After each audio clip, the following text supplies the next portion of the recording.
अस्सलाम वालेकुम दोस्तों, मैं उम्मीद करता हूँ आप बिल्कुल ठीक ठाक होंगे। 10 अप्रैल सन 2025 और दिन है जुमेरात का। दोस्तों, आपने सोशल मीडिया के ऊपर ख़ास करके जो ओमान का सोशल मीडिया है उसके ऊपर आपने जो ख़बरें हैं 2-3 दिन से मतवातर देखी होंगी। और जो भी लोग पकड़े जा रहे हैं बाकायदा उनकी कंट्री का नाम लिया जा रहा है। और इनमें से जो पकड़े जा रहे हैं वो कुछ अफ़गानी हैं, वो पकड़े जा रहे हैं। और जो गैर मुल्की जो अफराद हैं वो ओमान के अंदर गैर कानूनी तौर पर इंटर होने की कोशिश करते हुए पकड़े गए हैं।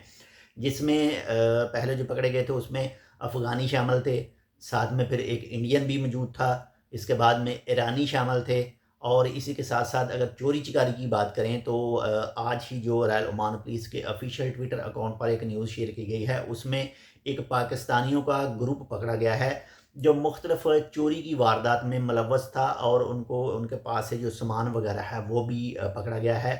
और एक और भी न्यूज़ है ख़ासकर सोशल मीडिया यूज़र के हवाले से, जो सोशल मीडिया यूज़ करते हैं मोबाइल से, वो चाहे फेसबुक इस्तेमाल करते हैं, वो चाहे यूट्यूब इस्तेमाल करते हैं, वो चाहे किसी भी तरह का कोई भी जो सोशल मीडिया है वो यूज़ करते हैं और पोस्ट वगैरह लगाते हैं, तो उनके लिए एक ख़ास न्यूज़ भी शामिल है। लेकिन उस न्यूज़ तक जाने से पहले आपको ये चीज़ बताता चलूँ कि किसी के ऊपर ब्लेम करना, यानी कि मिसाल मैं दे रहा हूँ आपको, वैसे मैं कुछ नहीं कह रहा, मैं सिर्फ मिसाल दे रहा हूँ। मिसाल के तौर पर कोई इंडियन अगर पकड़ा जाता है तो पाकिस्तानी कम्यूनिटी के लोग या फिर अफ़गानी कम्यूनिटी के लोग या फिर जो दूसरी श्रीलंकन कम्यूनिटी, यानी मुख्तलिफ जो कम्यूनिटियाँ हैं वो उसको ब्लेम करती हैं कि ये पाकिस्तानी ऐसा काम कर रहा है, 2 नंबर काम कर रहा है, तब ये पकड़ा गया है। लेकिन जब कोई इंडियन पकड़ा जाता है तो पाकिस्तान करते हैं कि ये ऐसा कर रहे हैं, ये ऐसा कर रहे हैं, वो ऐसा हो रहा है।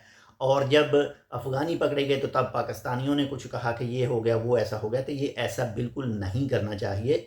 हर कौम के अंदर, हर मुआशरे के अंदर अच्छे भी इंसान मौजूद हैं, बुरे भी इंसान मौजूद हैं। किसी के ऊपर ब्लेम नहीं करना चाहिए, कोशिश करनी चाहिए कि उनको सुधारा जाए, उनको सही किया जाए। किसी के ऊपर भी ब्लेम जो है वो, किसी के ऊपर इल्ज़ामात जो है लगाना है वो अच्छी बात नहीं है। और ये इंसानियत के नाते हमको इसका कोई हक भी नहीं है कि किसी को ऐसे ब्लेम करें। बाकी अच्छे और बुरे मुआशरे में लोग मौजूद हैं, जितना हो सके उनको सुधारने की कोशिश करें। और अगर आपके आसपास करीब हैं तो लाजमी उन्हें मशवरा दीजिए कि ऐसे काम जो हैं वो बुरे काम हैं और बुरे कामों का नतीजा जो है वो बुरा ही निकलता है, सही नहीं निकलता है। तो ये काम करना छोड़ दीजिए। अगर आप कोई पोस्ट पढ़ रहे हैं, उसमें आपके सामने कोई आता है कि फ़लाँ शख्स ने ये काम किया, फ़लाँ मुल्क के शख्स ने ये काम किया, तो उसके कमेंट सेक्शन में जाकर आपने बिल्कुल भी किसी भी टाइप का कोई गलत कमेंट या फिर किसी के मुल्क के ख़िलाफ़ कोई कमेंट, किसी सिंगल फ़र्द के ख़िलाफ़ कोई कमेंट वगैरह बिल्कुल भी नहीं करना है। इससे आप जो हैं वो कानून की ज़द में आ सकते हैं। खुद भी सेफ़ रहिए और दूसरों को भी सेफ़ रहने का लाज़मी मशवरा दीजिए। जो एक ख़ास सोशल मीडिया के हवाले से थी कि एक ओमानी को जो है, वो एक ओमानी शख्स को जो है वो कोर्ट ने जो है वो सज़ा सुनाई है, जिसमें फ़ाइन वगैरह भी हुआ है और उसे जेल की सज़ा भी सुनाई गई है। उसका जो जुर्म था वो साबित हुआ, मुकम्मल तफ्तीश की गई, उसका जुर्म साबित हुआ। उसके ऊपर इल्ज़ाम था कि एक तो ओमान के ख़िलाफ़, यानी इसको लोगों में इंतशार फैलाने के लिए, मुज़ाहरे में शामिल हुआ, इंतशार फैलाने के लिए कुछ ऐसी ख़बरें शेयर की उसने जो हकीकत में सही नहीं थी। तो इस वजह से उसके ख़िलाफ़ जो है वो केस हुआ और उसके बाद में उसकी वो सज़ा जो है वो सुनाई गई। बाकी मज़ीद आप मुख्तलिफ सोशल मीडिया के ऊपर चेक भी कर सकते हैं, देख भी सकते हैं। एक ओमानी शहरी को जो है वो जेल की सज़ा भी हुई है और साथ में जुर्माना भी हुआ है। तो आप तमाम दोस्तों से यही रिक्वेस्ट है कि सोशल मीडिया देखिए ज़रूर। सोशल मीडिया पर जो है वो बैठकर किसी भी टाइप का गलत कमेंट किसी भी इंडिविजुअल के ख़िलाफ़, किसी भी मुल्क के ख़िलाफ़, किसी भी महकमे के ख़िलाफ़ बिल्कुल भी ना करें।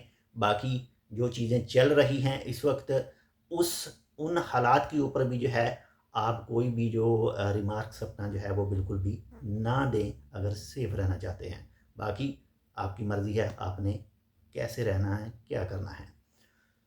वीडियो पसंद आए तो लाइक कर दीजिएगा, शेयर कर दीजिएगा अपने दोस्तों के साथ। और चैनल सब्सक्राइब नहीं किया टेक विद उर्दू को तो आप टेक विद उर्दू को लाजमी सब्सक्राइब कर लीजिएगा। जिस भी कंट्री में मौजूद हैं उसके जो कवानीन हैं उनको लाजमी फॉलो कीजिएगा ताकि आप महफूज रहें। अल्लाह हाफ़िज़।